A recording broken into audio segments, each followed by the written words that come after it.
Kemudian sebagai bentuk syukur kita kepada Tuhan Yang Maha Esa, sebelum kita memulai pelajaran pada pagi hari ini, mari kita berdoa sejenak menurut agama dan percaya masing-masing. Semoga kita diberikan kesehatan selama mengikuti pelajaran. Berdoa dimulai. Berdoa selesai. Pada hari ini di jam yang sama kita kembali lagi bertemu dengan Bapak selaku pengajar sejarah Indonesia. Tapi sebelum Pak memberikan materi lebih lanjut lagi, Pak ingin tahu apakah semua siswa hadir pada hari ini? Erik Jonathan ada? Adi Suarjagiri? Sering. Oke, hadir sekarang ya. Jadi hari ini kita akan mempelajari ya perlawanan melawan kolonial Belanda. Tapi sebelum ke materi ini, kira-kira ada nggak yang masih ingat tentang materi yang Pak ajarkan 2 minggu lalu di kelas ini? Tentang apa kira-kira? Yang masih ingat? Kira-kira? Oke, kira-kira apa? Tentang kolonialisme bangsa Barat. Tentang kolonialisme bangsa Barat. Ya, jadi ada Spanyol, Portugis, ada Belanda, ada Inggris. Nah, dari keempat negara itu, salah satu negara kemudian yang melakukan penjajahan atau kolonialisme cukup lama di Indonesia adalah Belanda. Seperti yang kita tahu dalam buku sejarah ya, bahwa Belanda ini menjajah kurang lebih selama 350 tahun. Atau tentu ada kompetensi dasar yang harus kita capai nanti ketika mempelajari ini. Yang pertama adalah kita mampu menganalisis bagaimana sih strategi bangsa Indonesia dalam melawan penjajahan kolonial Belanda. Tujuan kita dalam pembelajaran kali ini tentu yang pertama adalah mampu menguraikan, jadi dapat menguraikan bagaimana bentuk-bentuk perlawanan terhadap kolonial Belanda. Yang kedua, menganalisis bagaimana sih strateginya, karena di setiap daerah itu strateginya berbeda-beda. Metode yang Pak gunakan pada pagi hari ini adalah namanya problem based learning. Nanti seperti biasa dalam problem based learning ini Bapak akan memberikan satu masalah yang akan diskusikan dalam kelompok. Baik, sebelumnya saya mohon untuk para teman-teman agar berdiri.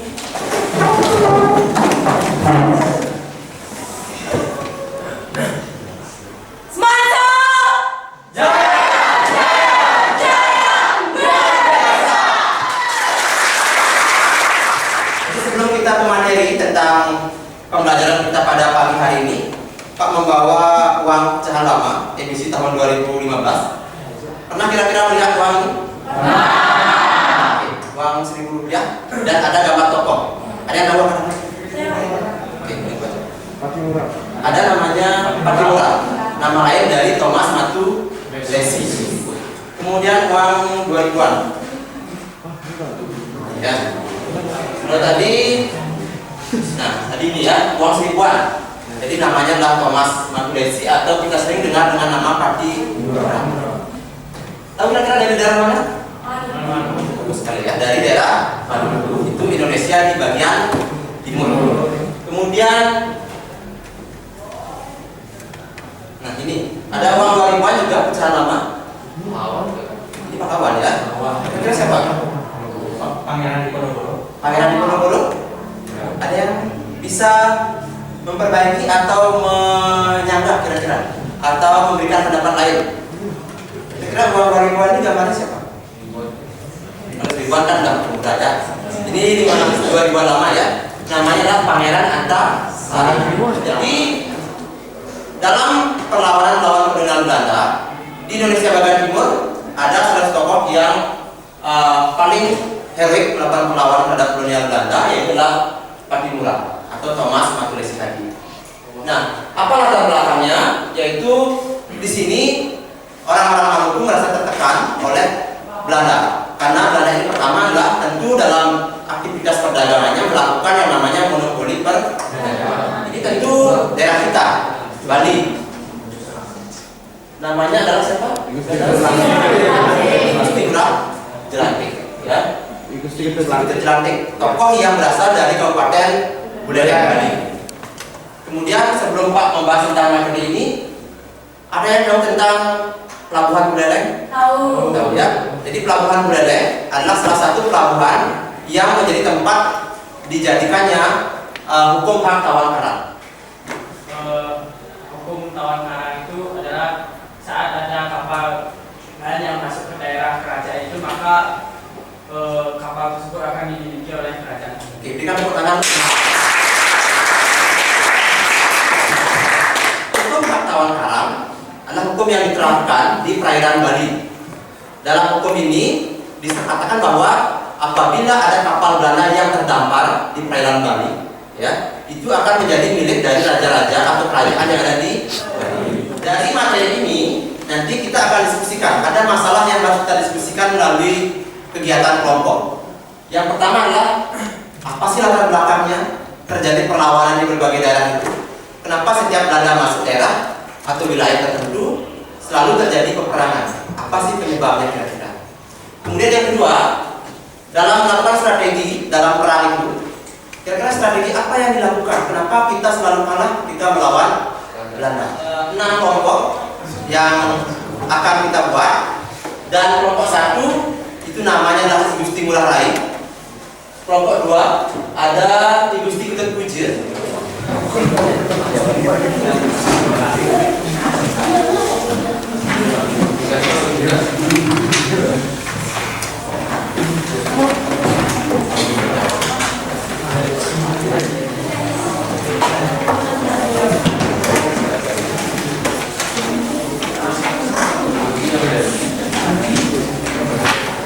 Silakan pertama-tama diisi nama kelompok, ya, sesuai dengan pembagian yang ada di depan. Ya, mulai dari kelompoknya Ki Gusti Ngurah Rai sampai kelompoknya Undung Surabaya. Silakan di sini terapkan ya nilai gotong royongnya, nilai kerjasamanya, bekerjasama dengan rekan-rekannya dalam menyelesaikan jawaban-jawaban.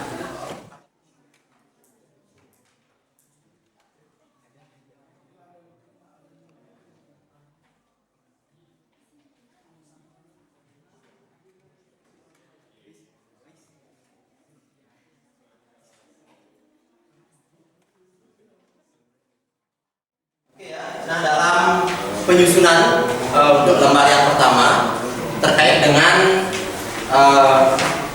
latar belakangnya, kamu bisa mencermati di bahan ajar itu ya. Nanti dicari apa sih latar belakang dari setiap perlawanan. Kemudian dicari juga bagaimana sih akhir dari perlawanan itu. Bagaimana nasib dari tokoh-tokoh yang memimpin perlawanan tadi ya. Dalam pencarian materi tambahan di internet, usahakan mencari sumber-sumber yang valid ya, tidak sumber yang belum tentu kebenarannya. Kemudian silakan juga kamu kreatif ya, jadi mencari tidak hanya mencari dari satu sumber, bisa juga dari buku, kemudian dari internet ataupun dari jurnal yang ada di internet ya.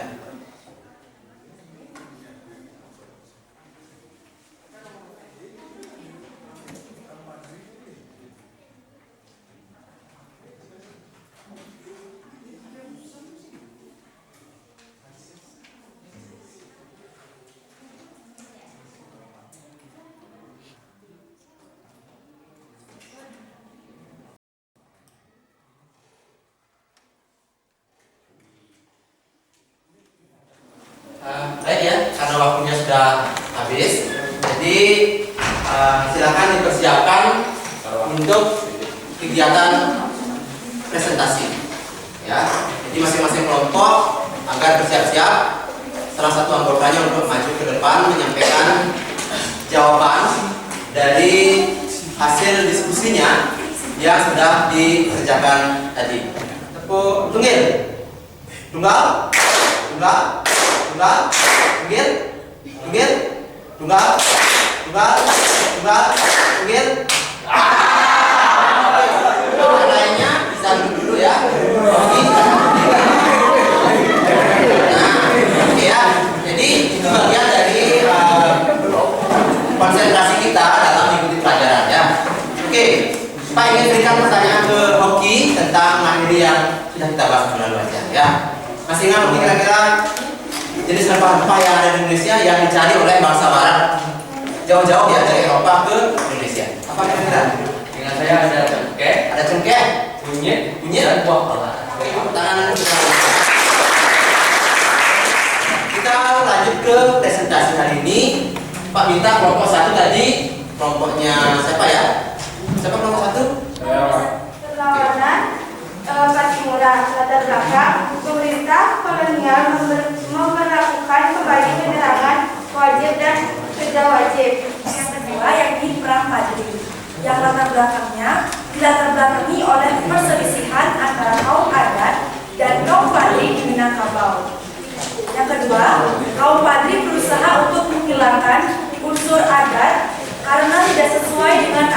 Islam seperti perjudian, penyambungan ayam, penggunaan madat, minuman keras, dan tembakau. Perlawanan terhadap Belanda berakhir dengan perang pembukaan atau perang penghabisan. Tadi dicermati juga dalam perang Bali itu ada istilah namanya puputan. Ada yang tahu kira-kira puputan apa? Oke.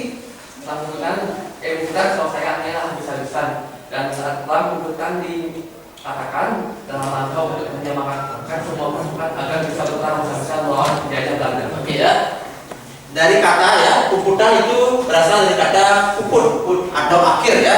Jadi perang puputan inilah perang sampai titik darah penghabisan. Kita mudah dikalahkan oleh bangsa Belanda.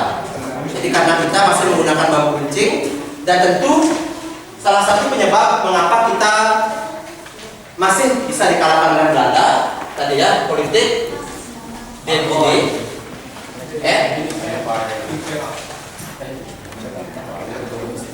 ya, ada politik namanya DPD Perang yang menjadi momok bagi bangsa kita, karena politik ini memudahkan kita untuk diadu.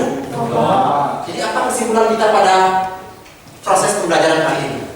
Yang pertama, ada yang bisa menyimpulkan bagaimana strategi perlawanan bangsa Indonesia melawan kolonial Belanda? Baik, bagaimana strategi perjuangan bangsa Indonesia di masa kolonial Belanda? Nah, strateginya di mana perlawanan ini bersifat kedaerahan. Jadi karena masih bersifat kedaerahan, oleh karena itu masing-masing daerah tersebut mudah untuk dikalahkan. Karena kita tidak secara nyata itu bersatu untuk melawan bangsa Belanda tersebut. Yang kedua, yakni perlawanannya itu masih belum terorganisir. Belanda juga punya strategi untuk meredam perjuangan dari bangsa Indonesia. Satu tadi yang Pak simak ya, ketika ada pemimpin perjuangan yang dianggap membahayakan, akhirnya apa? Ditangkap oleh Belanda, kemudian diasingkan, bahkan dihukum gantung seperti Pati. Setelah kita mempelajari berbagai perjuangan melawan kolonial Belanda, apa yang bisa kita ambil untuk diri kita sendiri? Jangan mudah diadu domba dengan orang lain. Oke, bagus sekali itu ya. Jangan mudah diadu domba, karena adu domba adalah salah satu penyebab terjadinya perpecahan. Silakan dikerjakan selama 2 menit. Ya, nanti Pak akan periksa setelah selesai pelajaran kali ini, apakah apa yang Pak ajarkan tadi sudah bisa diterima atau dicerna atau bukan. Berikan waktu 2 menit untuk menjawab. Untuk minggu depan kita akan lanjutkan materi berikutnya ya, tentang bagaimana perjuangan dari bangsa Indonesia dalam melawan kolonial Belanda di daerah-daerah lainnya. Sebelum kita akhiri pembelajaran pada siang hari ini ya, mari kita tutup pembelajaran kali ini dengan berdoa terlebih dahulu, karena kita sudah diberikan keselamatan maupun kesehatan dalam pembelajaran. Sebelum mengakhiri kegiatan pembelajaran pada siang hari ini, alangkah baiknya kita berdoa menurut agama dan kepercayaan masing-masing. Berdoa